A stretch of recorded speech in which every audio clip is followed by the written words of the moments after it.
Hi guys, and welcome back to another DrAce video, and today we're going to be playing Ride 4 Endurance Mode on Brands Hatch. It's raining, of course it is, it's England, so I mean it's always going to be. But we're on board the Kawasaki ZX7RR Endurance Modification bike. In the... carnage straight away during the autopilot. Bloody hell, I didn't remember that happening. Well, this is round 2, I think it is, of the Soul of Endurance game mode, in the career mode of course. And I was really excited for this one because it's been a while since I've done an endurance mode in the wet. A track that was going to stay wet, should I say. As you can see, 0 anti-wheelie, 1 traction control, and engine brake was on either 2 or 3. I felt like I was most comfortable with this bike in those settings.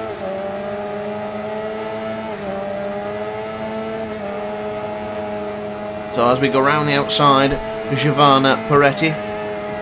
So we've already made our way up now into 9th place, starting from the back of the grid of course to make it a little bit more interesting.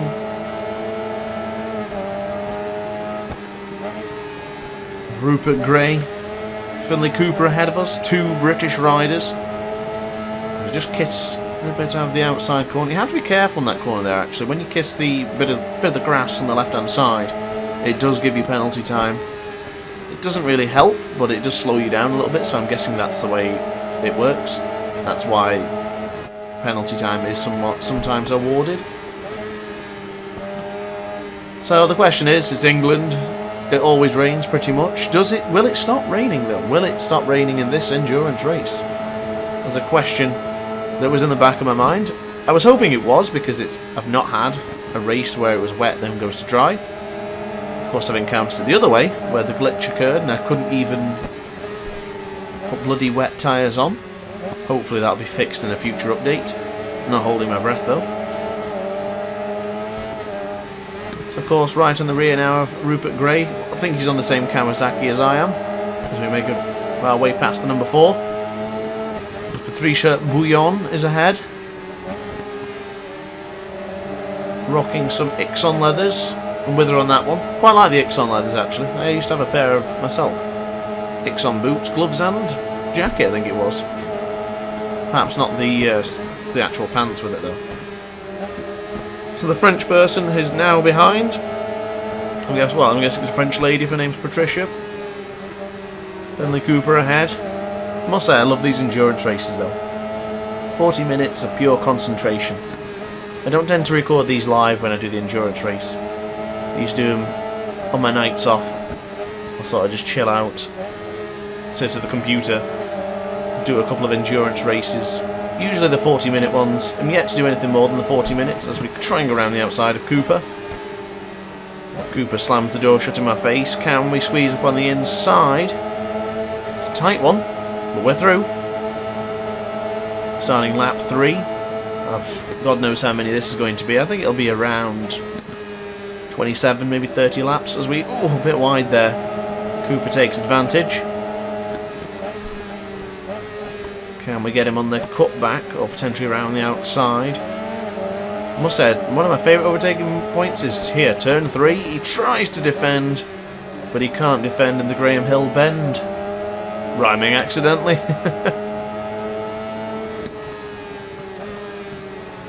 So a little bit wide there.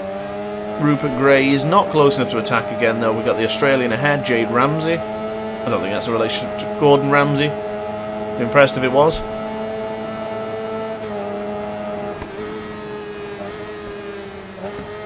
So conserving the tyres pretty nicely so far. I wouldn't say we're pushing too hard. I think we're being quite relaxed. Somewhat gentle, but somewhat pushing, because of course we are still in 6th place and we need to push past the rest of the group.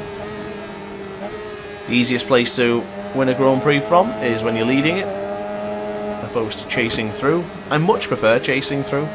Sometimes I usually get a bit distracted when I'm leading the race for so long. In this one I don't think that's the case. I think I do a pretty good job of just focusing in. Usually when I'm playing on my own I can sort of focus in. I'm using one of the Rossi helmets actually for this one. I don't remember who I downloaded that from. But it's a bloody brilliant version. It's from his winter test. Gotta say, the customization of this game has been terrific so far. I'm really impressed with how the community make these. Personally, for me, I'm not that great. I have a little bit of a talent, a little bit of skill, I guess, but no talent, should I say. And then my friend Fuchs, he's pretty good at them.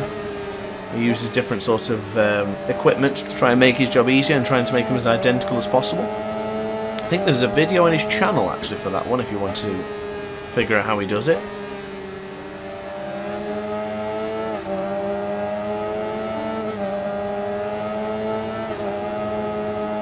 So still haven't caught up to the Australian just yet. 4 seconds down to the leader. Nothing to really worry about at this stage of the race. Still need to pit. Still need to potentially change tyres, so we've got a while yet. Let's make a beautiful move up on the inside of the Australian. It's a little bit wide there. Awards me a funky 56 thousandths of a second penalty. You know, I really hate getting the penalties. It just frustrates me. I don't like seeing that big red P there. Well, the white P and the red square. Kind of puts me off. It's awful at the end when you just see that big P, and especially at the end of this lap, as we've entered Clark Curve for the 4th time of asking. We're going to receive the big red penalty. There it is. I hate that. Oh, a Canadian ahead of us, Anna Ross. It's nice to see a Canadian racing in Brands Hatch. Gotta say, Brands Hatch, one of my favourite tracks of all time. I love how it's in Ride 4. It's just a brilliant track. Undulation, straights, quite winding corners, exciting braking points. It's great. I love it. Big fan of all the British tracks. I think I've mentioned this like so many times. Let me know in the comment section down below what your favourite track is. How about I start asking what your favourite tracks are, opposed to just me telling you my favourites.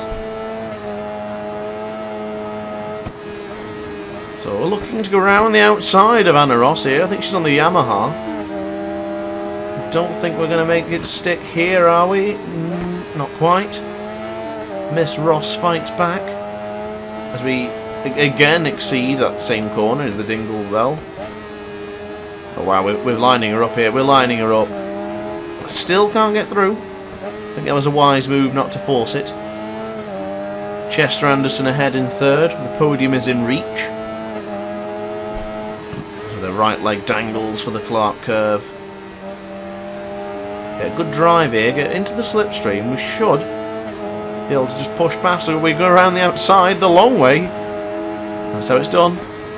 Anna Ross will have the inside line if she wants it. She does not use it. But she's still there. Is she going to go for a lunge? No lunge yet. Yamaha still close, but not close enough. So now into the Graham Hill bend. Got a little bit wide there. Picked up more tenths to add to our penalty time. Really don't like getting penalty time. I'm a bit disappointed that it's up to 2.5 tenths, so we pushed it a little bit too far there. 3 seconds back from the leader, Renato Banfi. Not sure how to pronounce that.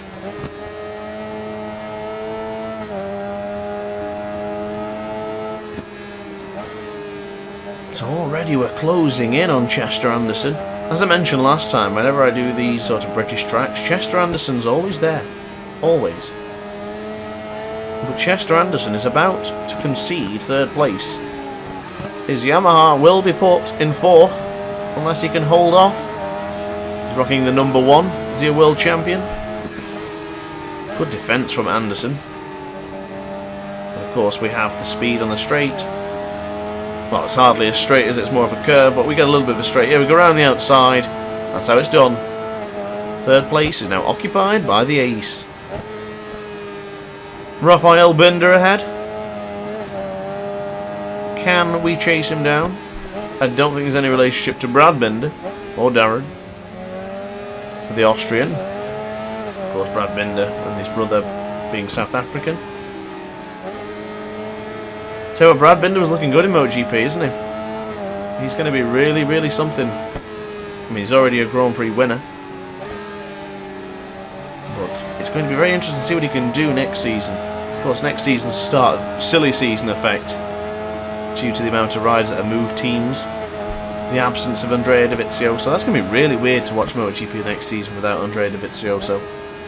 It's not something I envisioned would happen. You know, when obviously they couldn't come to an agreement with Ducati, I thought, yeah, it's just a formality, they'll sort it out, but evidently not. And I very much doubt we'll see Andrea Dovizioso on an Aprilia.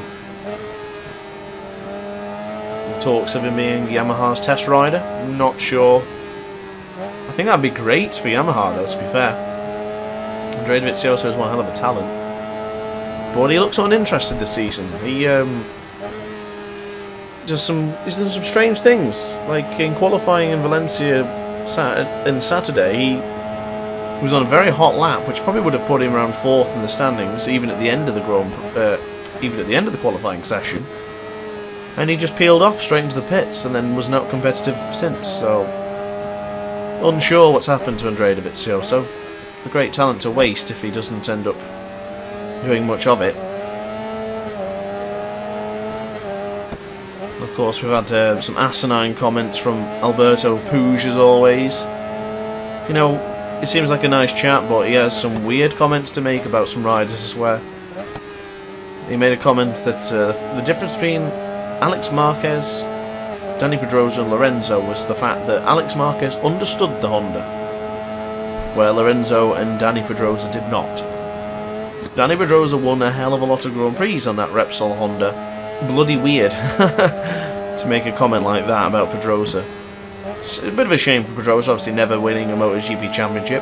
But when your rivals are Valentino Rossi, Casey Stoner, Jorge Lorenzo, Marc Marquez, to become 3rd or 2nd or 4th or 5th fiddle behind them, you're the best of the rest, and there's nothing to be ashamed of in that. This might be a little bit off topic actually, but I think in MotoGP there's too much hatred. And I think that's because of its recent popularity.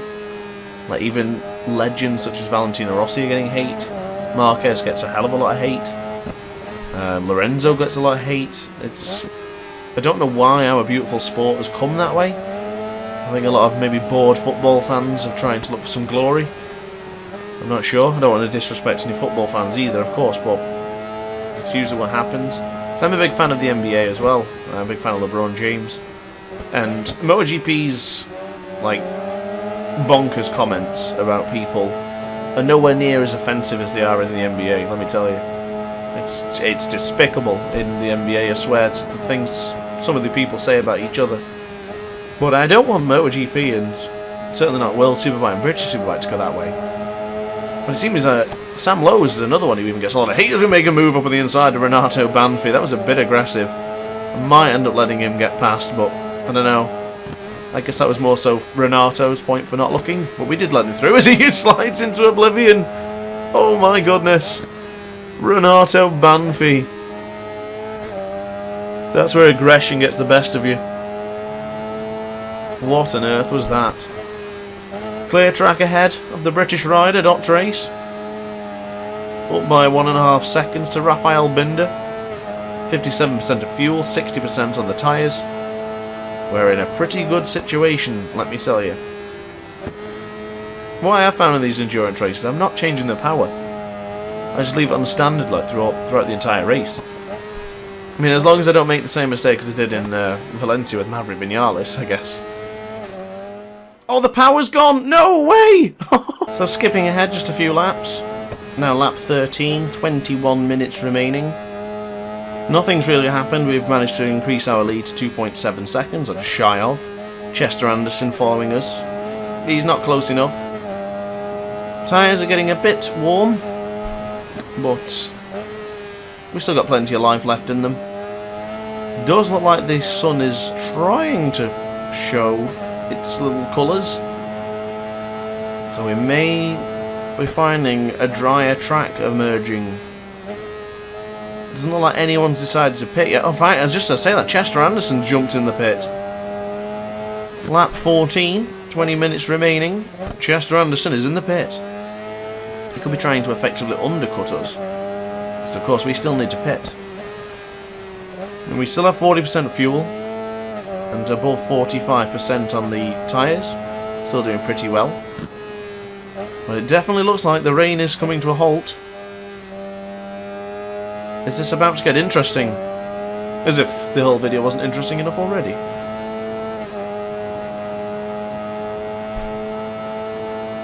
I think that's what I love about these endurance races, how they can just go from being this nice, steady, relaxing race where I'm just leading by a good 20-30 seconds like in Valencia, and all of a sudden chaos. Something bizarre happened, and it's usually down to the weather.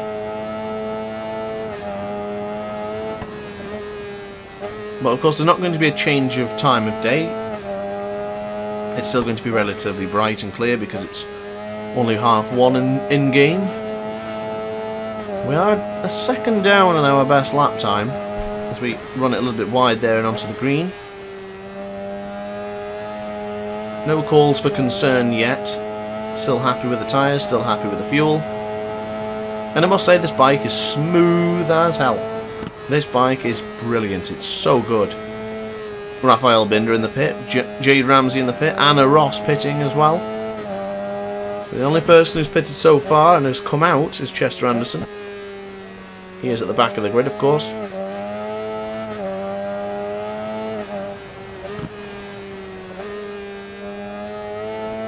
But yes, ultimate praise for the Kawasaki ZX7RR. Forgot what it's called already. ZX7RR, I think it is. Yeah, it might be that one. It's brilliant. But considering Renato Banfi in second place crashed out and then has rejoined to still be in second, that's quite impressive. He has used a lot of fuel to get back. So I'm guessing he's going to pit sooner or later. Sooner probably rather than later because he's on 13%. Now 12% of fuel. Well, the track is... It's not drying. It's not really warm enough to dry. I think there's going to be a few dry patches, but it's not going to dry significantly. This is England after all, as I mentioned. But there is a little bit of doubt in my mind that we're going to have to take it a bit slower and a bit more relaxed. We're a second and a half down in our best lap time.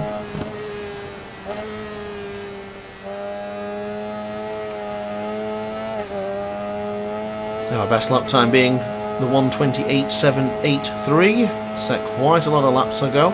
This Renato Banfi has decided to meet up with his crew in the pits.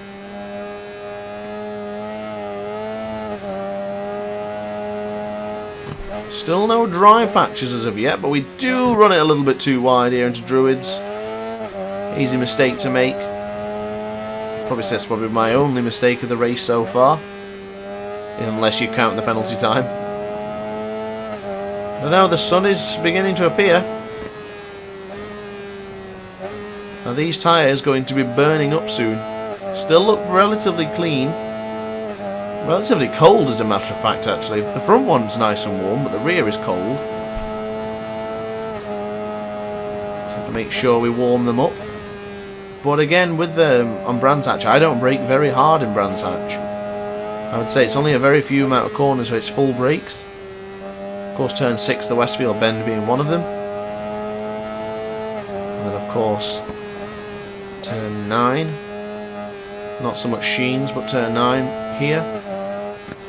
Full brake. Bring it gradually in. Projectile into turn 10. I would say it's only about 2 or 3 corners of full braking. And the rest of it's quite gentle, hence the reason the front and the rear are still pretty cold. The track is definitely drying. The lights are brighter. As we... Ooh, huge moment. Hearts in mouths for the 26-year-old British rider. As Rupert Gray, Finlay Cooper have both pitted. There's not many people actually about on this track right now who haven't pitted. I think it's just perhaps myself. But this track is drying out. What is the decision we're going to make here? It's 15 minutes remaining. Do we try and stay out there as long as possible as again we push a little bit too hard on the rear? A combination of a cold tyre and a twitchy throttle is not good. As Chester Anderson is now up to second place, but as you can see we're being very gentle now. A lot smoother and a lot more gentle. Maybe perhaps not smoother, we're looking a bit sceptical compared. But with less than 15 minutes remaining in this Grand Prix, with 37 seconds, 36 seconds advantage, we can take our time. So if we want to try and nurse these tyres home to the end, I think that is a viable option. But with 26% of fuel, perhaps decisions are going to be made whether we pit or if we lower the power. Decisions time, big brain time. As the track is 100% drying. There is quite a clear dry line forming, especially here in turn 3. Decisions will have to be made. Something I haven't mentioned yet, we're actually closing on the back markers. The guys in 12th and 11th. It's always great to be taking a victory in your own Grand Prix, so that is the goal of this one, of course. The goal is to win every race we go on, especially on Ride 4. Seem competitive enough to win on them all. Tell you what, we have closed in very quickly on the back markers. We could very well be facing some traffic. Hopefully the blue flags are quite clearly shown. We crossed the line for the 19th time, 1 second slower than our fastest lap. Not really a problem at this point. 36 seconds ahead as the back markers are there. Dry line forming, wet tyres still, but they still look cold enough. The tyres still look cold enough, so it seems fine to me. If they start heating up significantly, then we're definitely going to have to pit and swap to the slicks. But I think we can stay on the slicks. We can stay on the wet. If we stay on the wets, I think we can still win this Grand Prix. I mean, it's about a second slower than our best lap, which I think is about on par with them right now, even on the slicks. But to be honest, I think I've missed a point here. Chester Anderson, Renato Banfi, etc. They're all still on rain tyres. Giovanni Peretti must have made a mistake. I'm guessing everyone is still on the wets. No one's been brave enough to dive to the slicks yet. See, if I was in second, like with Chester Anderson or Renato Banfi, I think I'd have to make the gamble right now and go for the slicks. It definitely looks like you could get away with the slicks as long as you stay on the dry racing line. But of course that adds to the excitement. So yeah, nobody right now is on slicks. Everyone is on the rain tyre. As we have a whopping 37-second advantage. Of course we haven't pitted yet. But it's still going to be pretty significant when we pit. Sarah Hayes, British rider, giving her some camera time. Of course we wouldn't have spotted her if we weren't this quick or if they weren't this far back. We can actually chase the person in 10th as well. I didn't see who was in 10th, but I'm sure that's the next on our list as we probably will approach Sarah Hayes very soon.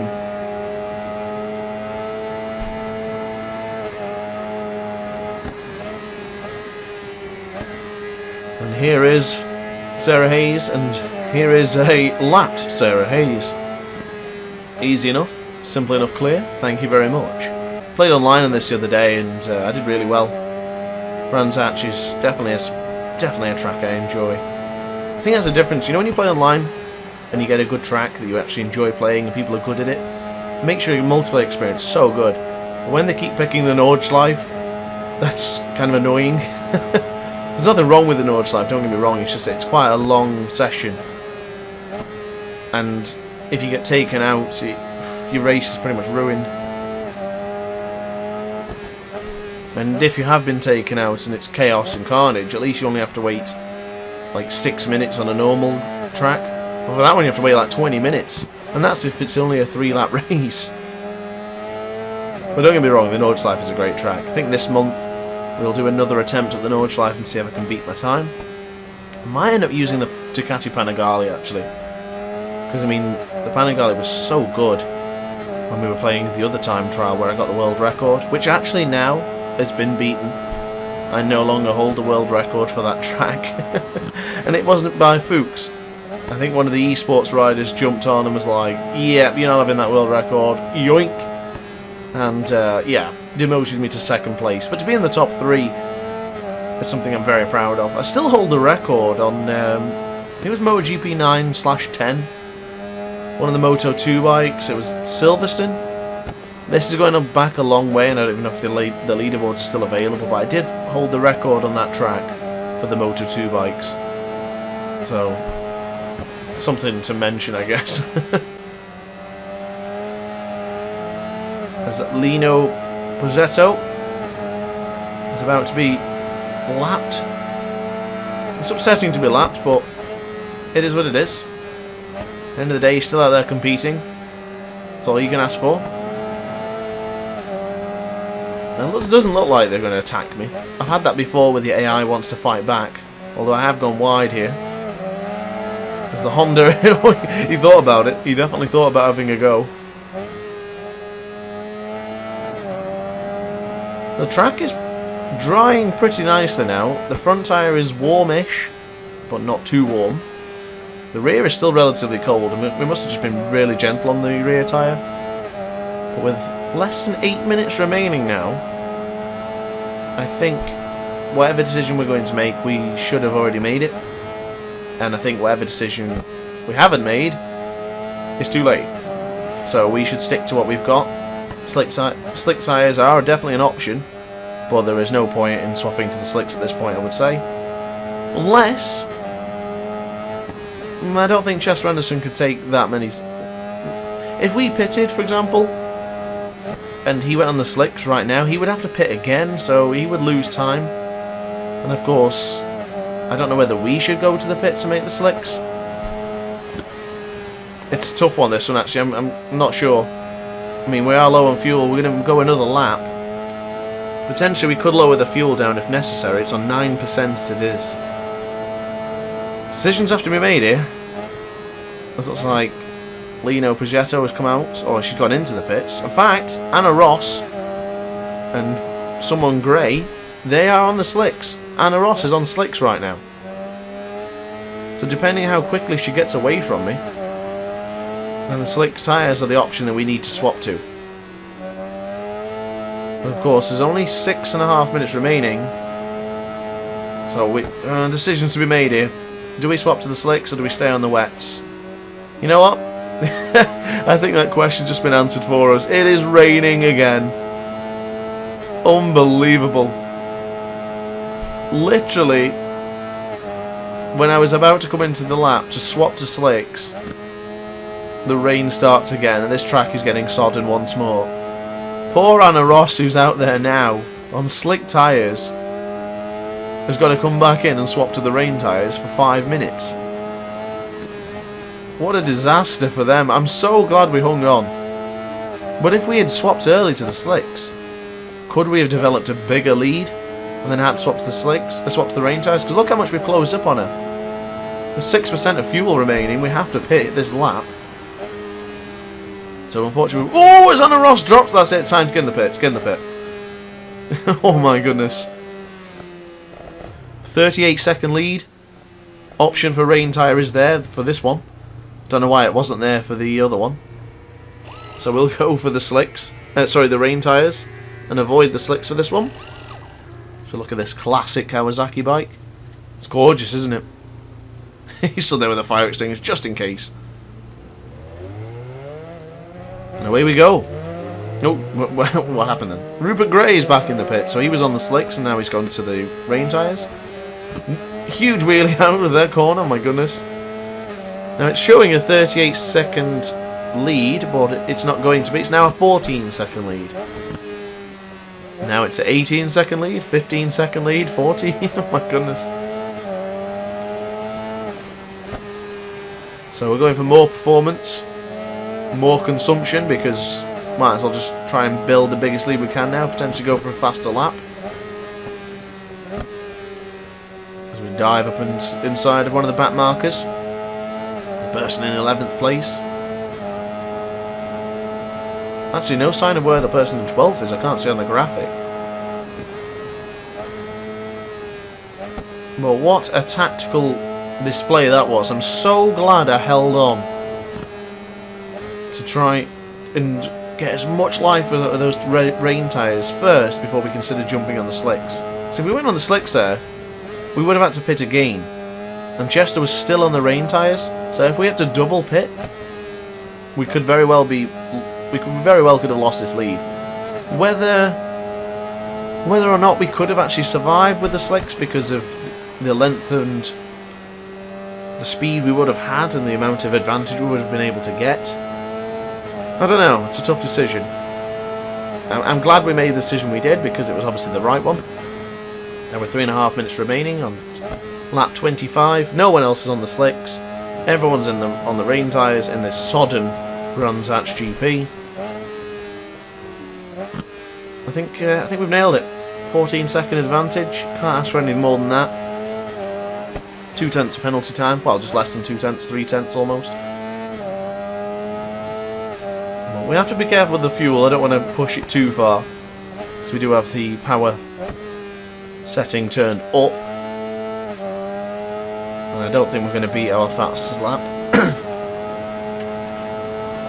And I don't believe we're going to beat our fastest lap. Although, as I say that, sectors 2, 2/10 up. Sorry, a 10th up in the second sector. So I've been recording for like 40 minutes. It's getting in my throat.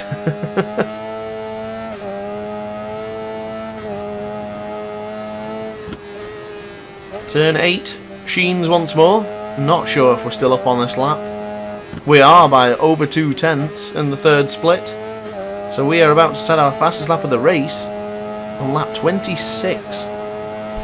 Excuse me, lap 25, and then our 26 will be our next lap. Very pleased it started raining again. But I would love to do another endurance race where that option is there. Wow, we smashed that lap. Almost 6/10 up. Chester Anderson, you're settling for second, my friend. And I potentially could be settling for second as well, as I made a mistake. Oh my goodness. And we made another mistake. Oh my god. Oh my lord. What? Oh my lord, I totally forgot about that. So we set our fastest lap. We're now low on fuel because I've put it on power consumption. Oh my goodness. It's only a 7-second advantage now. It's less than 6.5 seconds. What a mistake. Pushing too hard for no reason whatsoever. Bloody hell, we lost 10 seconds. Now it's now it's pressure. Now it's stress. See, I was thinking, well, it's impossible to make this lap the final lap time because it's 50 seconds remaining. By the time we'll get there, it'll probably be about 20 seconds. Well, perhaps even less than that. It'll be probably, sorry, more than that. It'll be probably like 30 seconds left. There's no way we can survive this lap to make it end on this lap. So basically, to slow down so the time would run out as we approach the line. But that's not an option anymore. With 25 seconds remaining on the clock, we're going to have to go all out and go for one more lap. What a mistake, though. Pretty much the perfect race until that point. On the penultimate lap, we make a huge, huge mistake. 5% of fuel remaining as well on the final lap. Are we going to survive this? Is this all going to come crashing down as contact is made with the back marker? As he tries to get past, we make more contact. So I'm not sure if Rupert Gray is in league with Chester Anderson here. But it does feel like we're getting double teamed. As we go round the outside of Mr. Gray. Not going to happen here, so we'll get the cut back. As the gap is only 5 seconds now. It's getting tight. It's getting very interesting, this. Final lap. 4% of fuel left now. We're on eco performance mode. And we're practically gradually gliding to the finish now. 4 seconds. Oh my goodness, this is getting tight. What a finish this is going to be if we can survive. I don't think we deserve the win at this point after making that stupid mistake. 3% of fuel remaining now. We're going to have to be so good on this last lap, and I think we're going to be. We still have the 4-second advantage. It's going to be a victory for DrAce. It's going to be a victory for all of us aces when I win. We're all happy about it. 4-second advantage. Lap 27. Thank you very much. Another victory. Fantastic. Jubilation for the 26-year-old from Warrington. Very pleased. So guys, that concludes another DrAce video. Thank you as always for watching. Please like, comment, subscribe if you enjoyed the video. Plenty more content coming soon, so make sure you subscribe. And I will see you next time. Ciao for now, guys.